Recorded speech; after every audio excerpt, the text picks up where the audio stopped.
My friend invited herself on my trip back to my hometown and is going to just figure it out after I told her she couldn't stay with me, which might as well translate to you are going to be my tour guide and you're going to like it. My 21F US friend group is pretty diverse and we've all visited each other's home countries in the past 2 years. We either stayed in a hotel or a family home, depending on space. I'm going to my home country for 2 months and a half in the summer. All of my friends have known since Christmas pretty much, and all of them know it's not an open invite like usual because I'm not going for fun. I'm spending my time there with my family and I'm going to be busy with my fiancé finalizing everything wedding related.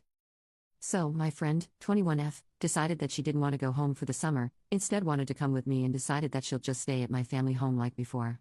I told her that it really won't be a good time, plus, we're not opening the family home for anyone outside of family this year, for a very good reason. Instead of accepting that, she asked about my other accommodations. I told her they're in use and not available. I didn't offer a hotel, and from the way she's been talking, she can't afford one right now. So instead of giving up, she said that she can just go there and figure it out then, which in my opinion translates to I will fly there and make it your problem so you have no choice but to accommodate me. I told her if she does that, she'll have to truly figure it out on her own because I'm not budging or folding. She laughed it off and told me that obviously because she didn't mean it like an ultimatum. I asked her if she's okay, if there's something going on at home or with her personally, etc., because it's not like her to do something like this. She said everything's good.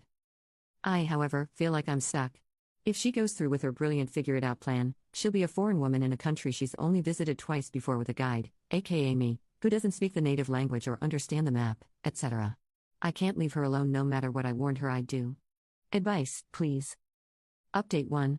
So I took the advice and sent her a long text copy-pasted from one of the comments with just a few things changed up. Then I sent another text to my friends' group chat just to make sure again that they know it's not an open invite, and then I wrote out why I'm making sure and what's been said between my friend and I. She left me on scene privately but replied in the group chat that she's not daft, she understood me perfectly the first time and what she decides to do with her time and vacation is none of my business. I told her that she should stop making it my business then and stop telling me about her summer plans altogether if it involves my home country. She replied that I don't have a claim to the country, and that my family's reason for not opening up our home is stupid and that we need to get over ourselves because it's not the second coming of Christ. I told her she's free to her opinion just like I'm free to mine and that in my opinion, she's acting like an entitled brat. If anyone's wondering, what she perceives as not the second coming of Christ is my eldest brother and his wife welcoming their second baby in mid-July and my parents, my other older brothers, and I being the village that we are and helping them. So no guests or visitors are allowed outside of our immediate family while my sil heals and she and my brother adjust, per their request. Update 2, 1 month later. Right, so, I was asked to update when I made my first post, and I thought I would if she did end up coming after August/September. However, things ended up happening much sooner. We didn't talk for nearly 2.5 weeks after my last text, and I didn't see her much at Hangouts since she was mad at the rest of our friends as well. They didn't exactly take sides, but they did point out that her plan was plain stupid. Anyway, she ended up coming to one of the girls' place for a group dinner, and we had a private-ish chat. She finally opened up about why she's acting like that and, as it turns out, she has a huge crush on one of my brothers and was hoping she'd get him alone this summer and shoot her shot with him. It's annoying, but I've been used to having friends having crushes on my brothers and my dad my whole life, so I just let her talk. She admitted that she has been sending him DM on IG trying to get to know him, but he's been politely cordial at best and ignores half of her texts.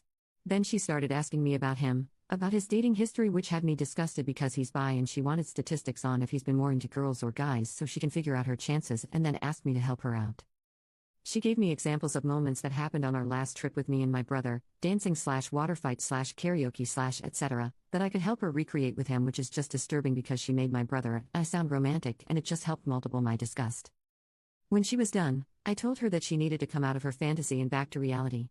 She was starting to creep me TF out. I told her that the fact is that my brother isn't shy.